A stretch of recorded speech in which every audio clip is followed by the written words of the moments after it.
Hi everyone, this is Omar at Travel Summary, and today I get to review what may be my favorite airline, Singapore Airlines. Better yet, this flight is in Singapore's Suites Class, as my wife and I flew from Sydney to Singapore as part of a recent holiday trip.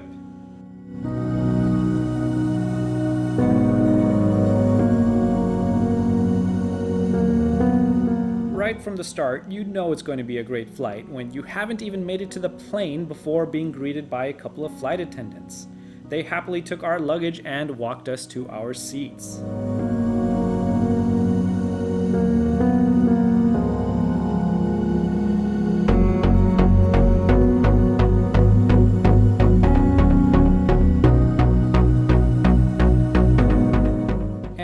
While you're enjoying this unflattering view of me, let me explain why Singapore Airlines is amongst my favorites. It's not just because of exceptional service like walking me to my seat or placing my luggage underneath the footrest for me like he's just did. It's because of the genuinely warm and friendly service they provide. As I take my seat, I'm asked how my stay in Sydney was. I'm informed of the estimated flight time and asked if I've flown suites before in case I needed a tour of the seat. Other flight attendants that walk by are also introduced. And since my wife hasn't flown Suites Class before, he offers to walk over and explain where everything is. And all of this is within just 1 minute of walking onto the plane. As I'm settling into my new throne, I'm brought a glass of water. I love how proactive Singapore staff is rather than waiting for passengers to ask for something. Shortly thereafter, my main flight attendant, June, introduces herself and chatted with me for a bit about my trip. She then offered me newspapers and magazines and asked me what size pajamas I prefer. I asked her for her recommendation and she recommends large for a comfortable fit, but lets me know I can always request another size if I'm not happy with it. This is the kind of service I think all airlines should strive to provide.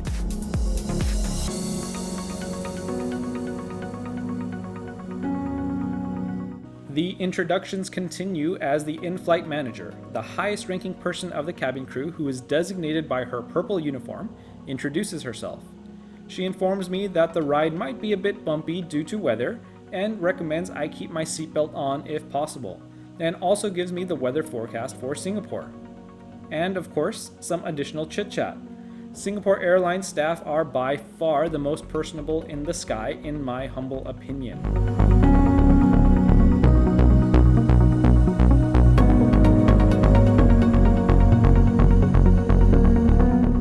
Before I know it, my pajamas and amenity kit, both made by a French company named Lalique, are handed to me.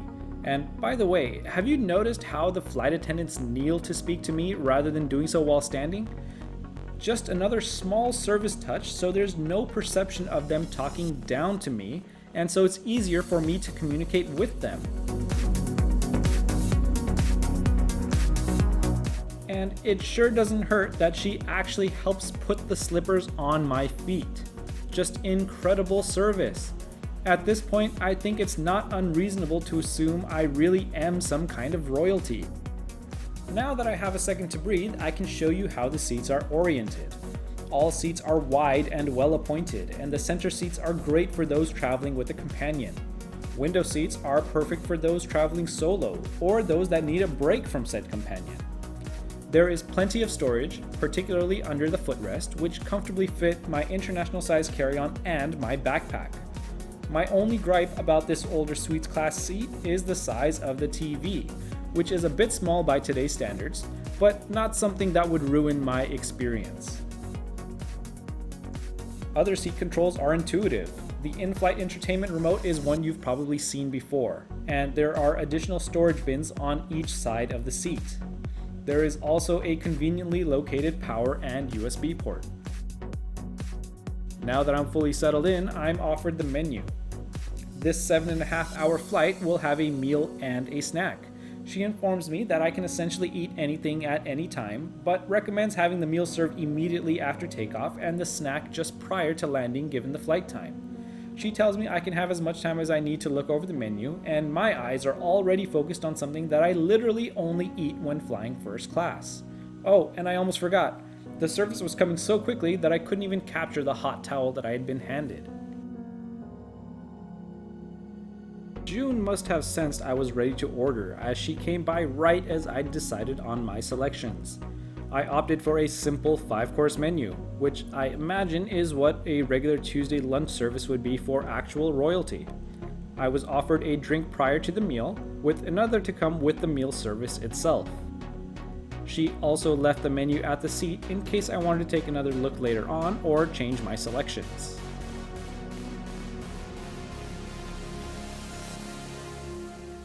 At this point, I'm feeling like a king.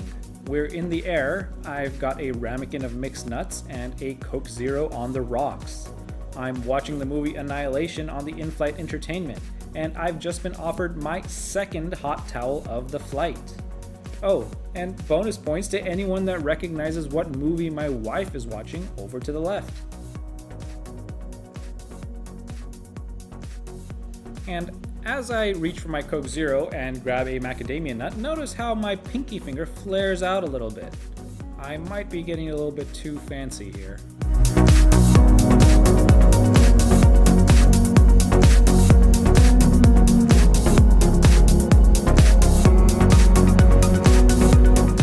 Shortly thereafter, my hot towel, which is probably now just cold, is picked up, and table setting for the meal service begins.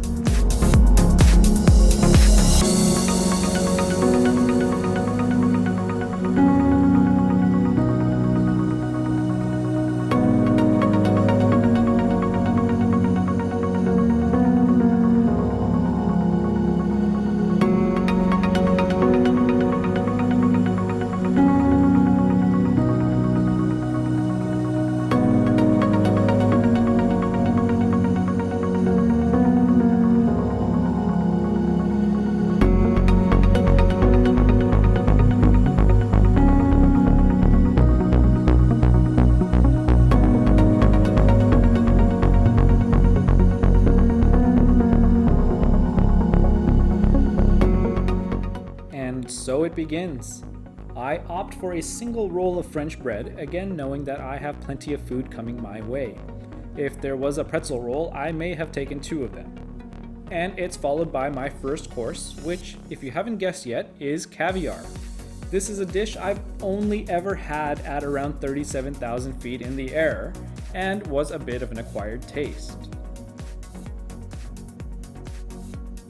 After I licked that plate clean, I was presented with my second course, which was pumpkin soup, and the bowl was quite a bit larger than I was expecting it to be. Still, it was delicious. And just like that, I'm on the third course of my meal. Nothing fancy this time, just a regular old salad. It's always good to get some vegetables in, right? I also want to take this time to point out how meticulously the table is kept. From the placement of the butter, to the plates, to the glasses and silverware, everything is arranged perfectly. And the service? Well, like before, it's flat out amazing. In my opinion, first class is about the little details being perfect, and Singapore Airlines seems to take it up a notch, similar to Japan Airlines or ANA, who are widely known for their excellent service. For example, Singapore Airlines is so good at clearing plates that passengers have wondered if there are cameras inside the suites. Don't worry, Singapore Air confirmed there are no cameras in first or suites class, and the airline said that there are no plans to add them. But one small method that I use to judge the service is with regards to refills of my drink. Do I have to ask, or is it refilled before it's emptied? While most first class flights are generally pretty good about this, Singapore Airlines is even better than that. Not only am I given a refill without asking, but the refill is in a new glass with fresh ice. Sure, it's not necessary, but this is the kind of service that leaves a lasting impression, and it's part of the reason why I enjoy this airline so much.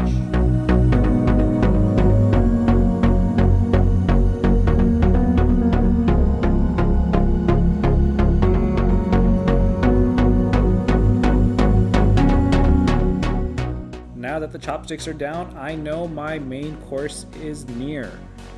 I ordered the short rib beef and noodle soup, which is actually an entree that I've had before on Singapore Airlines First Class. It was so good, I had to get it again. and I'm not quite sure how I had any room left, but for the sake of the review, I made sure to have dessert.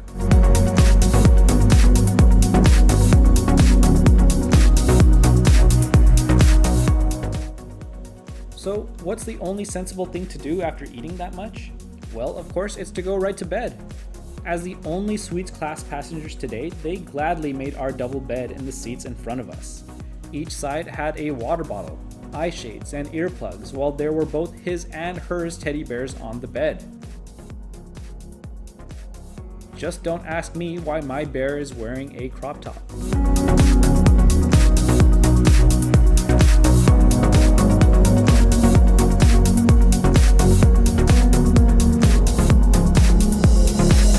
I didn't sleep all that much on this daytime flight, and Singapore was fast approaching.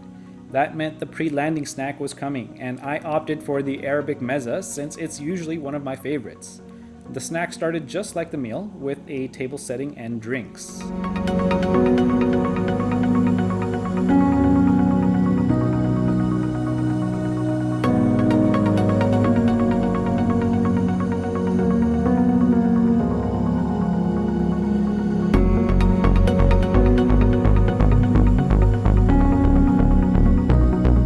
I wasn't all that hungry after the huge meal I'd just had, and it sure didn't help that the snack was the size of one of my normal meals, but hey, I ate it all anyway.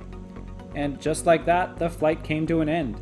This is probably one of the shortest 7.5-hour flights you'll ever take, as you simply don't want it to end. But thankfully, there was something interesting waiting for us in Singapore, the new Jewel retail complex at Singapore's Changi Airport. While the flight review is done, I'll lead you out with some of the amazing scenes from Jewel.